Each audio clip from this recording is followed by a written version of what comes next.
I-open ko din. Facebook.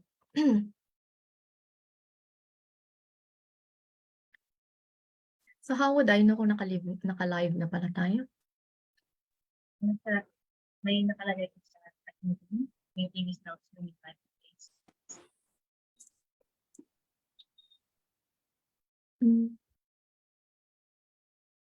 And say bound.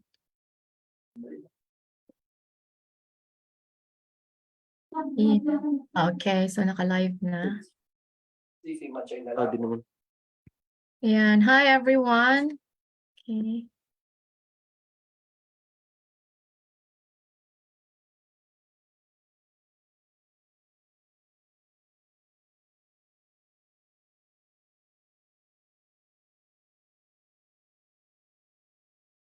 Nakamute kayo, Miss. Sila nakamit.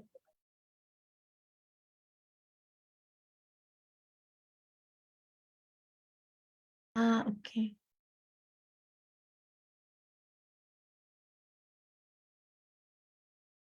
Okay, hold on. So should I use pala yung audio ko should be connected sa desktop ko. Hold on lang, guys.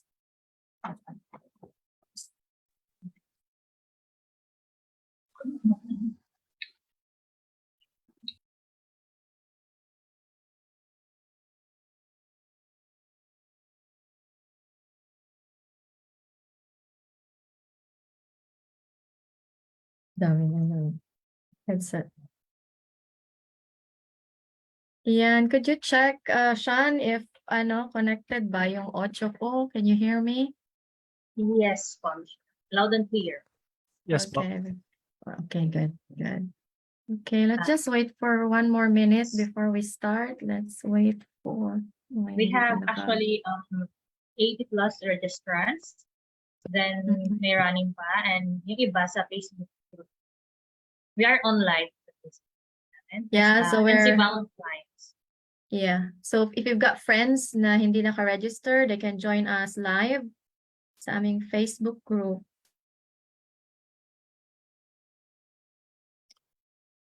Okay. So while waiting for others, you can let us know kung nasaan kayo at the moment. So marami bang nasa Philippines? Based lang sa feedback, no, I think many of you are referred by mga families na nasa New Zealand. Tama ba? Who among you ang may mga relatives? Okay, good. From Makati. Hello po. Great. So merong sa Philippines.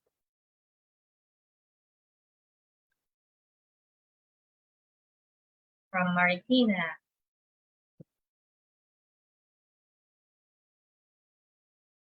Okay, let's see. Okay. We're trying out, guys, yung Facebook Live. This is our second time na mag-live sa SDH. Okay. Still learning on how to navigate. Nahanap ko pa sa aking cellphone kung nasaan siya. So I can also see yung mga messages. Okay, there you go. For others, you can let us know kung nasi. Ayan, nagdoble na. Okay, great. No, so we are receiving. How about yung mga nasa? Okay, we have 6 sa Facebook group, and we currently have about 26 na sa Zoom. Meron talang from New Zealand. Oh, that's good. Okay. From New Zealand, that's great, Charles. So, are you on a work visa right now? Visit visa? Who among you ang nasa New Zealand na? Oh, yeah. Sister from Timaru. I am based in Timaru. Si John. Okay, yeah.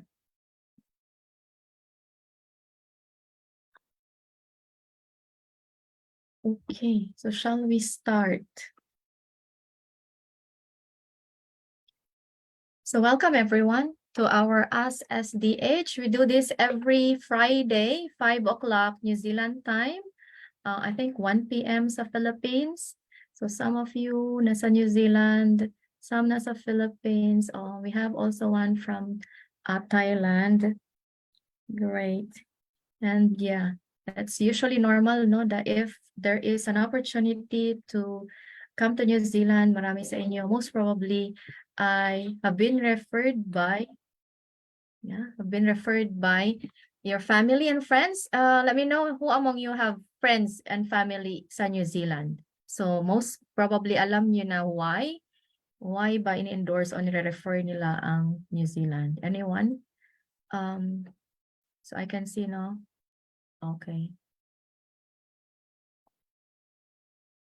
So you can message or comment among you, my family and in New Zealand. You can just comment yes. See? So if you've got family in New Zealand, most probably you know. Okay, you know why. Parents, sister, and New Zealand. Okay, great. Yeah. So most probably you're here because they wanted na makasama kayo and also experience, no, ang life in New Zealand, as they can really kasi na-experience na nila yung difference between life in the Philippines or wherever, kung nasaan kayo ngayon, yung benefits of living in New Zealand. Okay. So for today, we will be discussing about IT. Okay, IT, visa options or opportunities in New Zealand for graduates or those with experience or background in information technology. Last week, we have discussed about teachers, so we're trying to cover different occupations, and we have started from the list of Immigration New Zealand. We actually reference it in if you are familiar with Green List. So yung Green List is a list from New Zealand where they have identified occupations that are shortage across New Zealand. And one of which is ICT, ang tawag nila. So IT, ICT, I'm not sure kung ano yung difference, but most probably alam ninyo. Anyone? Ang tawag nila sa immigration is ICT, but in my understanding, mas common sa inyo ang IT, no? For Philippines. Tama ba, guys? Ayan, okay. So, Shana shared yung ating green list. So you can go ahead. You can click that link also to this time or after this call. And you can see IT professionals are recognized as shortage dito sa NZ. And I think there are different different categories of IT. So let's just mention kung ano-ano yung mga positions na nandyan. Okay. So mostly IT, and karamihan ng nasa list ay under sa group of software and application programmers. Just to mention, analyst, programmer, developer, programmer, software engineer, software tester, software and applications programmer, ICT developer, okay, communications, okay, database developer, yeah, network programmer, software developer, software designer, software architect, so computer applications engineer, database designers. So these are mostly yung mga positions or occupations na nasa green list. For ICT, may I know any one of you kung sino yung na-mention ang current occupation niya? Siguro let us know muna. Sino sa inyo yung may work at the moment? Currently working sa ICT or IT industry. Madami ba? Or are most of you graduates? Okay.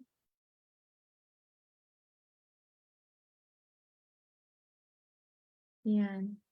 Okay. So, okay, great.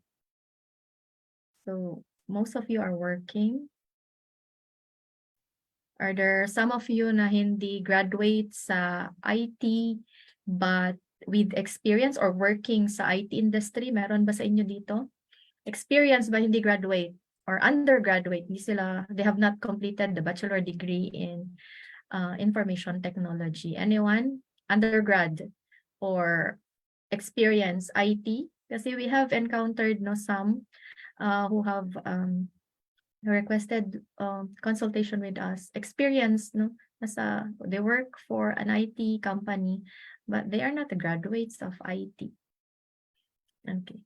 So most of you are graduates. I can see that. So far, wala tayo, no? Walang undergraduate, wala ding graduate. So let's focus on sa graduates since most of you okay, there's someone. Okay, Rico. So that. Right. So, kung ano yung na-mention ko kanina na positions, those are yung mga positions na nasa green list. Okay? Green list means recognized na shortage sa NZ. Okay? If, for example, hindi na-mention yung position ninyo, okay, doesn't mean na walang shortage. Okay? For example, there are professions din that are not in green list pero mataas pa din yung demand. Okay? So, we cannot identify lahat ng mga positions at the moment, but basically yung nasa green list natin. So, let's discuss about that. So, to become an ICT professional dito sa New Zealand, it is actually, may classification silang sinusunod.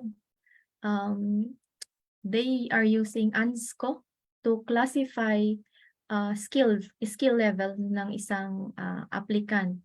And yung na-mention ko na occupations in IT, okay, yung mga na-mentions ko na positions, they're actually under skill level 1. Okay, yung ANSCO skill level is consisting of 5 skill levels, 1 being the highest and 5 yung lowest. So, nasa skill level 1 ang IT. Okay, skill level 1. So, this is based on Australian and New Zealand classification of occupations. If you want to know more about the task, ano bang ginagawa? Kasi it's possible na ginagawa nyo pala, but it's different yung mga job titles. So we can also share that. So Sean, you can share to them yung ANSCO, Software and Applications Programmer. And to apply for this position under sa immigration criteria, you need to be suitably qualified. Ano ba yung requirement para masabing qualified kayo for this position? Okay, for skill level 1 na position, like the ICT programmers, you need to have a bachelor degree, okay, bachelor degree equivalent to New Zealand qualifications framework, which is usually bachelor degree natin, then is equivalent, no? Except for some, we have encountered na hindi exactly the same yung mga, kasi pag bachelor degree sa atin, normally level 7 dito sa New Zealand. And then there are some na level 6 lang sila nagka-classify. But for this one naman, para masabi kayong qualified for the position, ang requirement is at least bachelor degree graduate, no? So, bachelor degree or relevant work experience na at least 5 years. Okay? So, as you have, as we've asked kanina, kung sino yung mga graduates, in my understanding, all of you are graduates ng bachelor degree, correct? Meron bang ibang mga hindi bachelor degree sa Philippines but they have completed IT? Meron bang ganon? Like 2 years na Yes, ma'am. Anyone here? Meron. Okay. So for this, for these positions, I see. So may associate. But for these positions that we've mentioned, ang requirement is bachelor degree. So I think sa atin that would be 3 to 4 years ba yan? 4 years na degree, 4 years na study, or 5 years na work experience, relevant work experience. Okay. To be qualified for this position. However, again, ito yung minimum na requirement ng Immigration New Zealand. There are times na the employer requires, very specific na requirement kung minsan, depende sa position that you are applying for. Since most of you, I think, ay nasa labas ng bansa, no? Tama? Most of you ay nasa labas ng New Zealand. So, I'm assuming na gusto ninyong mag-migrate sa New Zealand eventually. Okay? Ang question is, paano ba? Paano ba mag-migrate sa New Zealand? Okay? There are three major ways, no, on how to migrate to New Zealand. First is, of course, work pathway. And usually, this is the best pathway, no, for everyone, for every migrant. Sino ba yung ayaw na pagdating mo dito is magwo-work ka na right away? Okay? So, paano ba makakuha ng work? Okay? Work visa. Okay? Ano yung visa na applyan? It's a work visa. And sabi ko nga, to be qualified for that work visa, no? What immigration is looking for is you need to be suitably qualified for that occupation or position. You need to have relevant experience of 5 years and or bachelor degree. Okay? Relevant bachelor degree din. Ang question din ng madami is, paano ba makakuha ng work visa? Paano ba magkaroon ng work visa? For example, meron tayo ngayon dito, no?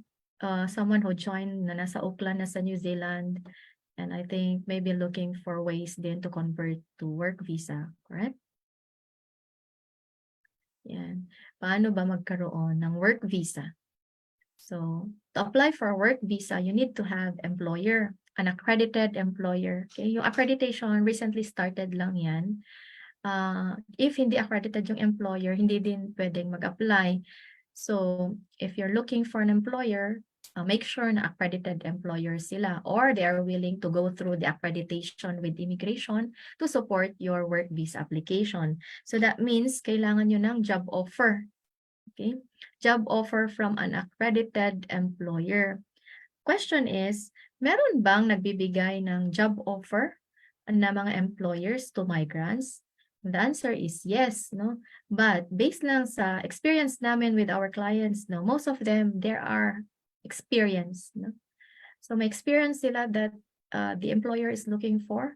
They're actually willing to support your application kahit nasa labas kayo ng New Zealand. Mostly, no, mga pag-process namin ay it's either nasa Singapore or nasa Saudi, Middle East, no? Yung mga na-process namin na IT in the previous years. Before we proceed, no, just to explain, no, we are a consultancy in New Zealand. We process visa applications. Hindi ko na-mention kanina, no? We are a consultancy in New Zealand and we process visas on behalf of clients. So we represent clients to Immigration New Zealand. For instance, if my job offer ang isang applicant, you can come to us and request assistance for the processing of your work visa. Okay?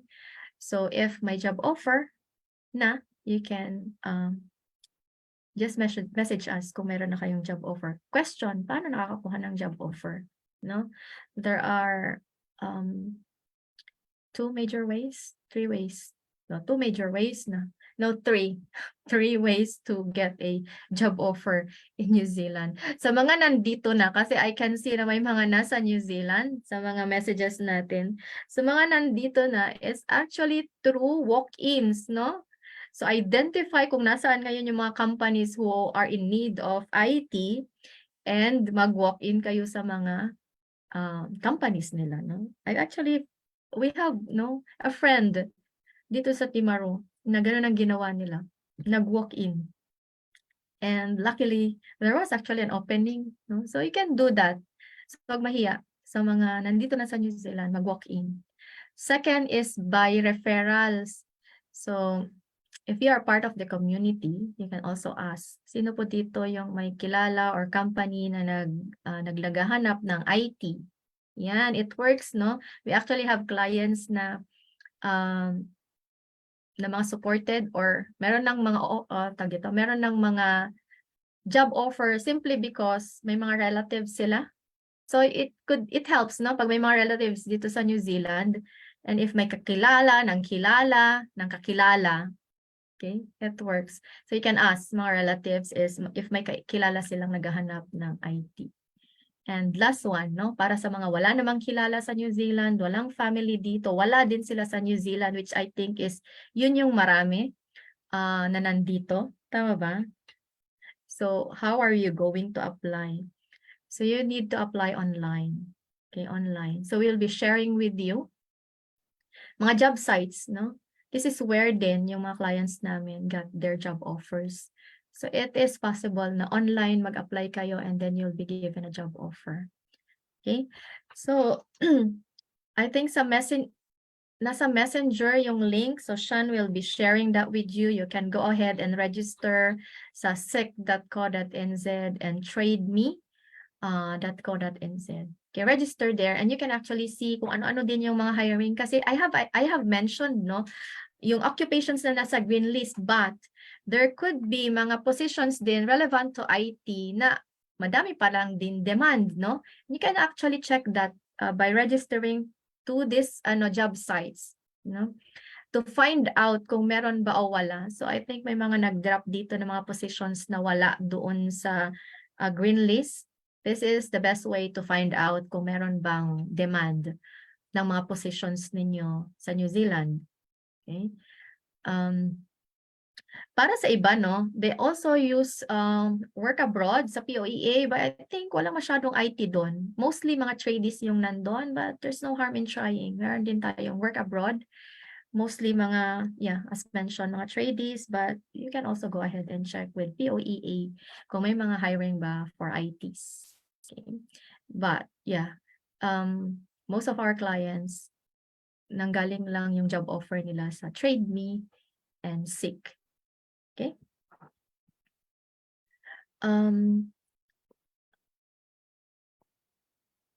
Sa mga for those na walang idea sa New Zealand, why do you choose New Zealand? Why don't you choose other countries?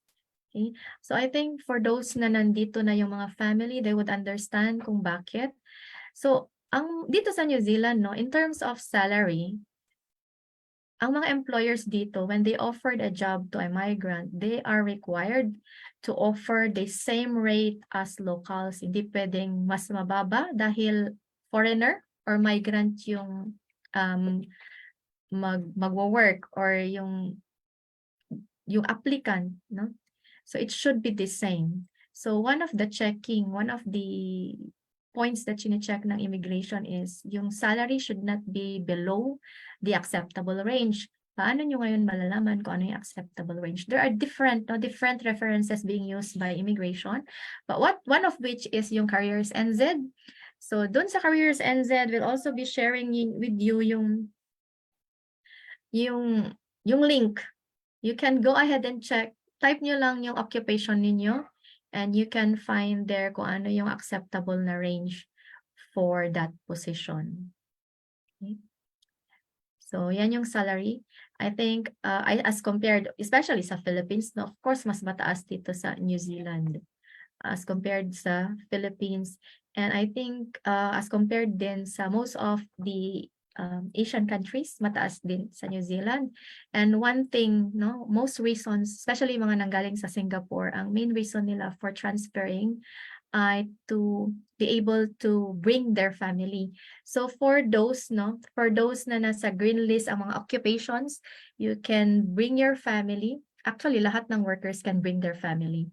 However, para sa mga partners who can work, open work visa, this is open for those partners ng mga positions na nasa green list. So your partners can work for any employer, any job, anywhere. We call it open work visa. Ang mga partners naman nang wala sa green list, pwede pa ring dalhin, no, ang partner ninyo, but hindi siya open work visa, visit visa. Again, can you convert that partnership visit visa to accredited employer work visa? Yes, no? Pag nandito na si Mrs., you can convert that into work visa kapag nakahanap na siya ng accredited employer na magsusupport din ng kanyang application. And in regards naman sa children, for children's, lahat ng workers dito ay eligible to bring their children age 0 to 19. Ang purpose ng visa nila would be to study primary or secondary. So hanggang secondary lang yung pwede nilang isupport. In regards naman sa tertiary, yun yung college sa atin. No? Tertiary, hindi sila domestic. They will now have to be an international student if mag-aaral sila. Hindi na sila considered na dependent children. However, if my residence pathway, no, for those na mga eligible for residence, I think there are some of you dito asking about that residence pathway. So yes, may residence pathway ang IT, no? As mentioned, no, nasa green list siya. So yung green list actually have straight to residence ang tawag nila. Right after na may job offer ka, you can go ahead and apply for straight to residence. However, it's taking about 2 months ngayon yung straight to residence. What usually happens is mag-apply mo na ng work visa and then afterwards you can apply for residence. Pwede mo nang isabay yung family ninyo in that application. Okay? In regards din sa work visa naman, kapag hindi pa mag-a-apply ng residence, kailan pwedeng dalhin yung family? Actually, pwede nyo silang isabay, no, yung application. But we usually recommend na yung principal applicant lang munang unahin kasi hindi din naman nila ipaprocess yung visa ng family hanggat hindi napaprocess yung principal or yung nag-apply ng work with accredited employer. So what we usually do is mag-apply muna sila ng work visa and then after that, saka mag-a-apply yung family. Okay, meron lang tayong income threshold na tinatawag for families, for those who will be bringing their children. Meron lang tayong income threshold, which is about 43,000 annual salary, which is actually low, no? Below the median wage. Meron tayong median wage na tinatawag din sa New Zealand. At the moment, it's 29.66. To be able to get a job offer, to be able to get a work visa sa New Zealand, immigration requires an hourly rate of 29.66 minimum. So when you get a job offer, no, make sure you get 29.66. At least. So higher, it's fine, but it can't be lower kasi madi-decline din ang work visa application if below 29.66 ang makukuha ninyong rate or offer ng employer. Okay, so there are different pathways in regards to applying for residence. We will not be discussing here kung ano-ano yon. So, another, no, yung mga hindi makakuha ng work kasi reality is hindi din naman ganun kadali, no? For some, it took them months, yung iba years to get that job offer. Meron namang sobrang bilis, no? It really depends din sa timing and depende din kung minsan whether yung hinahanap nila na application or program it's what you have, no? So, nakadepende, madaming factors to consider. Is there another way? Meron bang another way to migrate to New Zealand? If you have a partner sa New Zealand, yes. Kung meron kayong partner, there is a partnership visa. So kung may mga partners, kasi there were cases no, na nag-attend, for example, last week, mga teachers who were looking for ways, yun pala, may mga partners naman sila dito sa New Zealand. It's actually easier kung may partner na kayo dito sa New Zealand to apply for partnership. Okay? And paano naman yung mga single or walang mga partners, ano yung mga pwede pa nilang gawin? Another way is the student visa. Study work pathway ang tawag namin doon. There are always no professionals that are ready to migrate. Parang naka-ready na sila financially and their family is ready to move to a new country where they can have a better life. No, New Zealand is also a good option for you. Okay. Kasi pwede nyo namang dalhin yung the whole family. Depende of course sa students sa study na gagawin ninyo. So we also cater that study work pathway. Meron kaming study for I think 1 year. Yeah, 1 year na study. You can work while studying part-time. And then after that 1 year of study, merong post-study work visa that would give you 1 year 1 year of open work visa. Open meaning you can work for any employer, any job, anywhere for that 1 year. So that will also give you opportunity na maghanap ng employer. Actually, yung first year ninyo of study is already networking, no? You can now look for employers din and while doing part-time. So that will give you an opportunity then to showcase your, you know, your skills in IT. And hopefully would get you a job offer after the course completion or during the post-study. Yung post-study is after the study 1 year na course, you do not need an employer to apply for that. Kailangan lang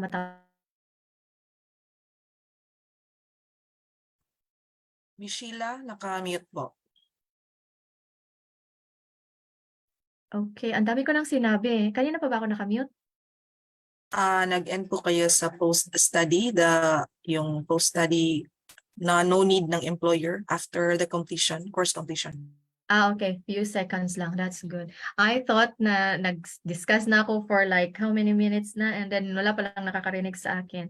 Okay, few seconds lang yan. So again, no, going back to the study work pathway.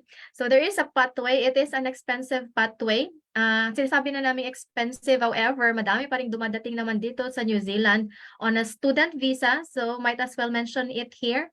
Since maraming gustong mag-move and ready financially, they have been planning for many years na with their move. So yes, you can study in New Zealand, and while studying, you can also bring your partners and children with you. And then yung partner can work part-time while ikaw yung nag-study, or pwede namang siya yung mag-work. Depende, no? But then again, if you study din, kailangan may relevant experience or qualification ka sa course na i-study mo, na aralin mo. I will not be discussing yung details ng study work pathway. We have every Saturday. If you're interested to know more about the study work pathway, you can join us tomorrow. We have a free webinar at 7 p.m. ba, Mel? Every Saturday, Philippines time. Yes, Miss Sheila, every Saturday, 7 p.m. So please go ahead. We will be sharing the link here. You can join. Okay, you can join yung group namin, yeah. Okay, yeah. Nag-share na ni Brian yung group namin. You can go ahead and join there. And then if you have friends and family who would like to know more din about this at hindi sila naka-join, this is live sa Facebook group so they can come and pwede nilang watch the replay, mag-watch ng replay. But we usually take it down din itong replay sa Facebook. So ask them to join if gusto nilang malaman, no? Mga pathways sa New Zealand. Join our Facebook group. I think I've covered most. I'm trying not to limit yung discussion so that would we could give you some time to ask questions. Okay, so I've consumed na 30 minutes. So we'll have 30 minutes more to have further discussions and to answer your questions. So please go ahead. If may questions kayo, go ahead and type your message, mag-message lang or mag-comment sa mga may questions and we'll answer them one by one. Well, we have until 6 p.m. to discuss. Okay, okay. Nakakatuwa yung Facebook, no? Kasi may likes and hearts. So go ahead, guys. Give us hearts and likes sa Facebook if you're there. I appreciate that. Okay. Okay, Sean, may mga questions ba? O wala bang questions ang group na to? Last time kasi we had yung yung sa teachers last week. I have finished yung discussion ng parang 10-15 minutes na lang yung natitira na time. So for this group, we're giving more time to discuss. Ayan, may question na po, Miss Sheila. Okay, alright. Nag-a-assist din po ba kayo sa paghanap ng employment after graduation sa New Zealand IT course? No. Okay, no ang answer. We are not a recruitment company. We do not assist. But if you're looking for like how are we helping yung mga applicants? We actually have a YouTube channel where we have discussed kung paano gumawa ng tamang yung New Zealand standards ng resume. So it's different, guys, okay? If you apply for work dito sa New Zealand, totally different yung resume ng New Zealand standard. I hope yung mga nandito na at nag-a-apply, you know about that. And iba din yung nasa cover letter. So you can visit yung website namin, nandoon. Okay, you can just search. Nandoon yung parang guidelines. Yeah, guidelines and tips din on about interviews sa New Zealand. But no, hindi kami recruitment company. We are a consultancy. Okay, so what we do is we guide you. In terms lang of looking for job, we can only provide like links. That's why we shared yung mga links kasi we have clients, no, coming to us. Nandyan lang naman sila kumukuha ng job offer nila. And doon din sa mga may family. So I can see here na may mga family kayo dito sa New Zealand. Okay. Okay, dami ng question, Sean. Could you... Next question po, Miss. Dito ba sa NSA may parang test the courses din po na 6 months lang? Meron. Actually, si Mel nag-research kanina, may mga courses na 18 weeks. Okay, ito yon, no? We usually recommend yung 1 year kasi you can work part-time. Yung mga short courses, although short courses yon, hindi siya parang TESDA, no? Mataas pa rin yung level. Yung TESDA kasi natin is parang level 2, level 3 ang level. Yung mga nakita ni Mel, I think na anong level yon, Mel? Level 4, 5. Level 5 to level 8, Michelle. Okay, level 5, no? It's 18 weeks, it's level 5 pa din yon. If you think, so go ahead muna, mag-register muna kayo sa SIC, Trade Me. If nag-a-apply kayo and maraming nagre-respond but they wanted you to be in New Zealand, yes, you can go ahead and apply mga short courses kasi para makapasok kayo sa New Zealand and you know, to have a further discussion with the potential employers, you can do that na pumunta dito para mag-study. Okay? So that would give you about 18 weeks looking for an employer habang nag-study. But then again, no, after that study, walang other ways other than mag-apply na ng work visa. So you only have that, 18 weeks to find that employer. Okay? So it's a bit high risk siya. But then again, no, the reason na may mga naka-visit visa dito is because I think you're looking for jobs, tama ba? So madami kasing kumontak sa amin, mga naka-visit visa. Most of them, no, mga relatives ng mga nandito na they're actually, while visiting, no, habang nagtutour sila, kasama na sa kanilang agenda yung maghanap din ng employer while they're here. Kasi it matters kapag nandito. Of course, kasi nami-meet nyo yung employer kung minsan nagpapa-actual din sila. Especially kung may specific silang program that they wanted to test kung kaya mo bang gawin o hindi. So it matters pa din. Okay. In regards naman sa partner. So yung mga partners, no? Yung mga partners, yung may mga partners dito sa New Zealand, kailangan ba kasal? It's not required na kasal.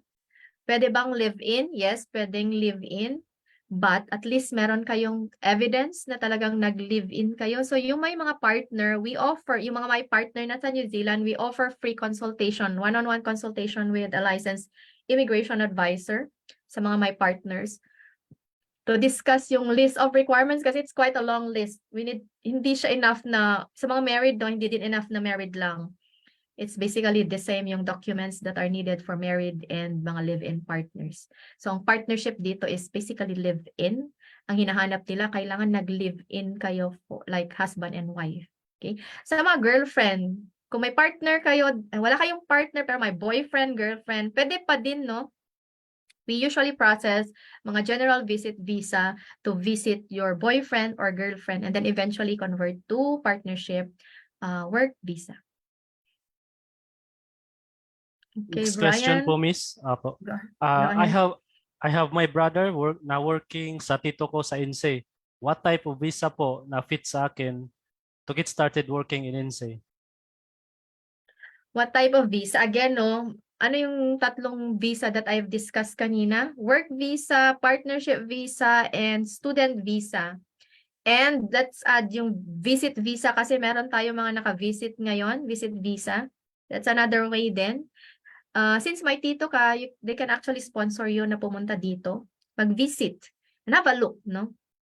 pagdating mo, mag-visit, no, mag-tour while looking also for employers. Pwede yon. Hindi lang pwedeng mag-work habang naka-visit visa. You just need to convert from visit visa to work visa. So yung mga may relatives, no, can come over on a visit visa. But again, no, may mga criteria din ang visit visa. You need to show din na bona fide applicant ka. What is bona fide? Na meron kang strong connection to your home country or your current residence. Okay, country of residence kung nasaan kayo ngayon. So, you needed to meet that. But yeah, it's one of the visas that you can apply for kung may tito ka. And if, for example, si tito, meron kilala na employer who can support you, you can go ahead and apply direct, no? Diretso ng work visa. Why not? Okay. We have done mga ganon. Mga relatives na mga nandito na sila yung nagkikipag-usap sa employer. So kami nagpa-process ng work visa nila. Since my employer na, okay, na magsusupport ng kanilang visa application.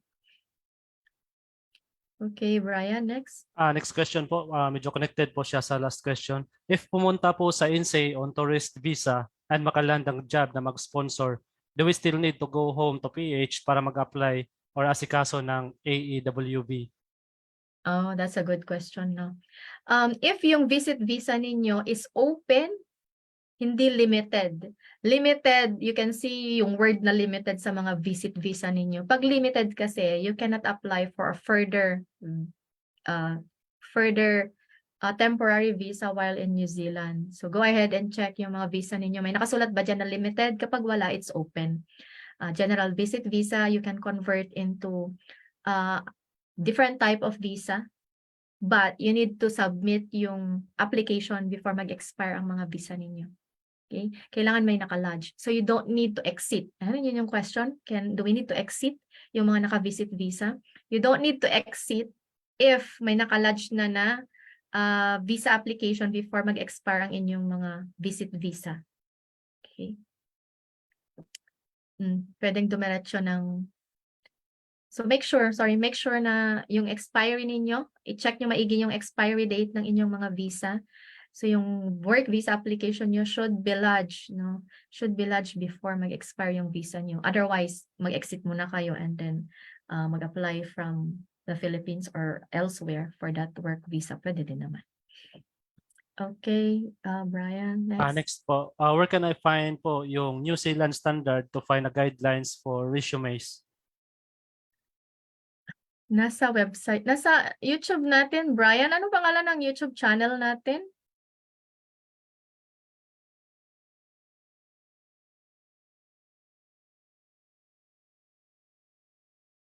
Okay, we'll share it sa Facebook group. We'll post it there later.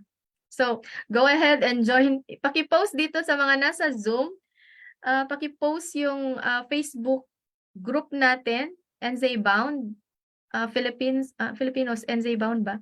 Yung group natin, we'll post it there. Yung link ng YouTube video.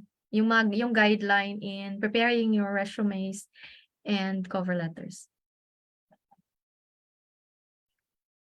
Okay. So, pakinote na lang, Brian. I-share na lang doon later sa ating Facebook groups. Yes po. Next question po natin. Yung parents ko po is nasa INSEE na resident na sila. What is my chance to go there din? Resident na sila? How old na po? I'm assuming na above 24 years old ka na? Kung resident visa holder ang parents? Sir Bon Sinya po. Yes, no. Yes, over 24. That means hindi na sila, meaning over 25 pala or 25 or higher na mga children, they can no longer be supported by parents na nasa resident visa. Ang question is, paano ka ngayon makakarating sa New Zealand? If, I'm assuming din na IT graduate ka since nandito ka sa webinar natin. Yeah, so kung IT ka, na-mention natin kanina yung different types of visa. So one of which would be visit visa. You can visit your parents and try your luck in applying for work dito sa New Zealand. That's one way. Another way is if may partner ka, baka kasi kung single ka at makahanap ka ng partner sa New Zealand, pwede din mag-apply ng partnership work visa if may partner sa New Zealand.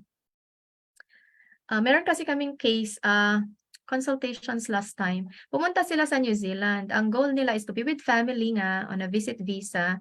And then dahil single sila and they found out na pwedeng partnership, so nag-start na din silang mag-date. So yung mga single, you can do that, no? Mag-date sa New Zealand and find a partner.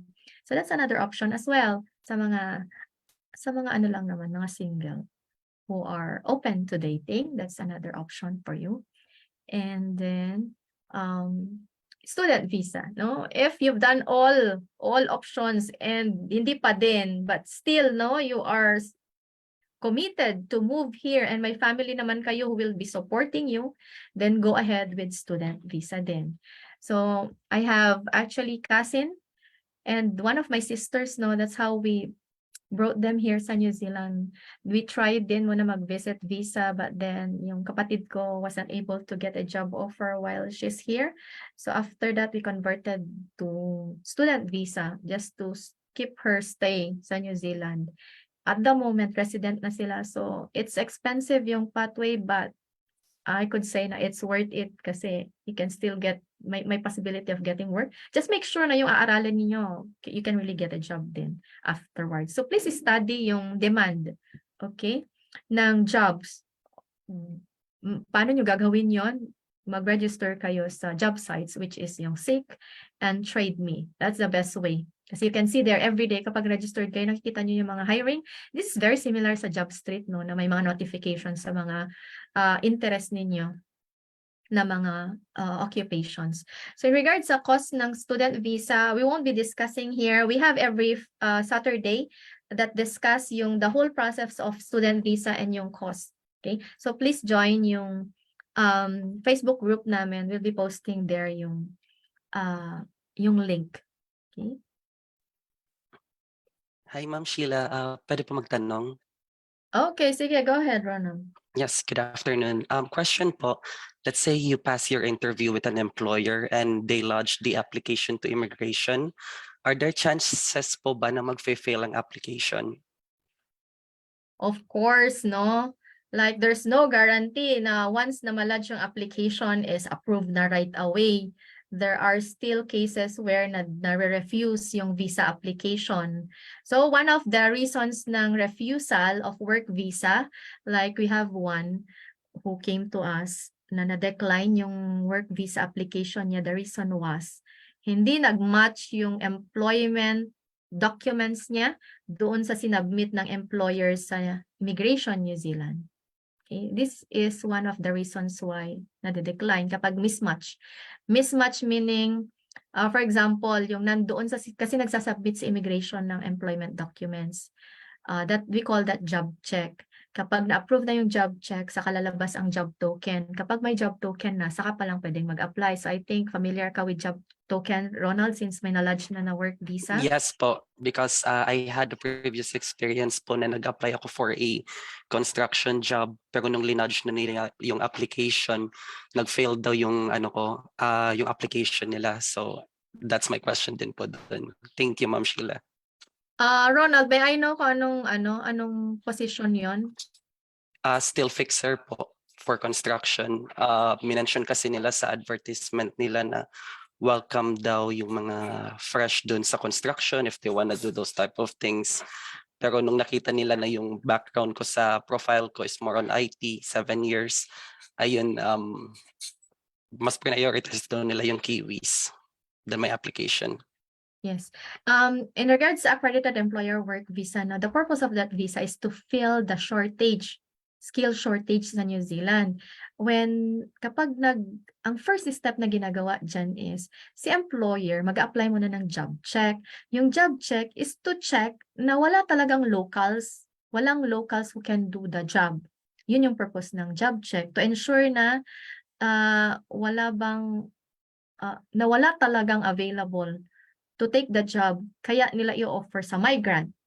Yun yung purpose ng job check. Kaya may advertisement. So, they-advertise mo na yung position for at least 2 weeks. After the advertisement, i-check nila, i-justify nila sa immigration na walang nag-apply or may nag-apply pero hindi qualified for the job. So, meaning, if they cannot prove na walang available na locals, madi-decline yung job check. So I'm assuming sa job check siya na decline, hindi sa work visa application. Yes po. Yeah. So, yung ganun, no? So, sa job check pa lang na-decline na simply because they cannot prove na wala talagang locals. Kasi nga, ang nakalagay doon, walang needed na experience. So, usually kasi, ibig sabihin, wala experience, walang qualification na needed, it's low-skilled. Remember, I mentioned kanina yung skill level 1 ang IT, skill level 5 yung pinaka-low na position. So, I think it's still fixer. I'm not sure kung anong skill level siya. But most probably skill level 5 kung okay lang na walang experience or qualification. No? So, yeah, you need to be qualified pa rin for that position, and when yung employer need to justify na wala talagang available na locals to do the job. Ang nangyayari kasi kung minsan, ang ginagawa ng employer ay binababa nila yung requirement para lang ma-accommodate kung minsan yung gusto nilang applicant. Kasi kung minsan, di ba, nag-advertise sila, but actually may applicante na silang gusto. But, meron pa rin checkpoints sa immigration. You need to prove, si employer needs to prove na walang available na locals. Si applicant naman, kayo yon, you need to prove na you have the qualification or background to do the job. No? Unless nga low-skilled yung position. Low-skilled meaning level 5 na position, walang background needed, walang experience needed. But then again, dyan nagkakaproblema dun sa, wala bang locals who can do that? Kasi wala naman palang required na background. Regardless kung experience yan or training. No? Okay, next, Brian. Next question po. Hello ma'am, I'm a graduate of Associate in Computer Technology, but my work experience hindi masyadong tugma. I'm working as a graphic artist and photographer here in the Philippines. Question, may mga company ba sa INSEE na naghahanap ng kagaya ng work ko ngayon? Graphic artist and photography po. Graphic artist, I'm not sure kung magpo-fall yan under sa multimedia kasi meron din ganun, no? I would suggest, no, whether meron bang nag-hire, the best way to find out is go to that job site sa TradeMe and SIC.co.nz, and you can actually search there. Makikita ninyo kung marami ba o wala ba. Meron bang nag-hire na na companies, makikita nyo lahat doon. Kasi most of the companies sa TradeMe and SIC, kasi sa immigration, when they apply for job check, no, so merong advertisement na nire-require sa immigration, dapat in-advertise yung position. Make sure na wala talagang locals. When they do that, it should be local, it should be national advertisement yung kailangan, and hindi lahat, no, hindi lahat ng hindi basta-basta advertisement lang. They usually require yung mga malaki yung readership like SIC and TradeMe. Mostly ng mga employers, they submit advertisements sa SIC and TradeMe. So go ahead and find out kung meron bang ganong hinahanap na mga positions sa New Zealand. Okay. Next po, Ms. Sheila. Ma'am Sheila, anong level po ng caregiving course in situ TESDA po? Anong level? Anong equivalent siguro na level Siguro po. sa New Zealand, no? So I think ang question is, ano yung equivalent na New Zealand qualification? Okay. Ano ang equivalent ng NC2 TESDA sa New Zealand? New Zealand framework. Level 3. Level 3 ang equivalent niya.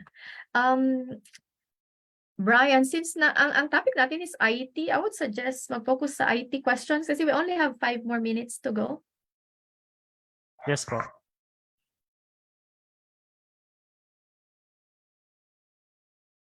Okay.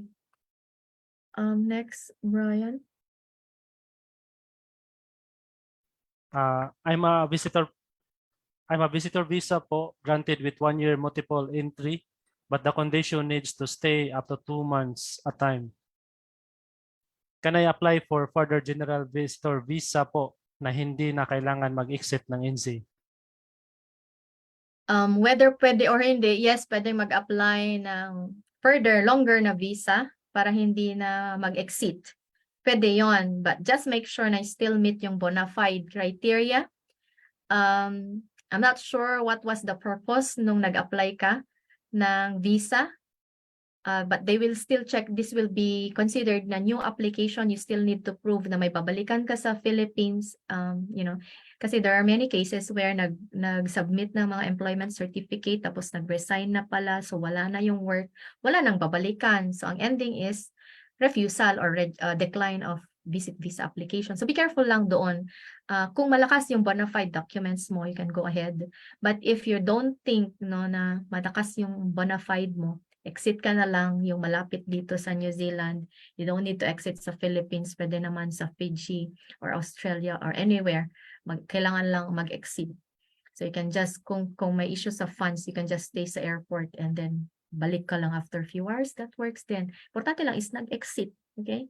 It might be better as compared to mag-apply ulit ng panibagong visa application. It really depends on the circumstances ng visa applicant. Okay. Okay, next po.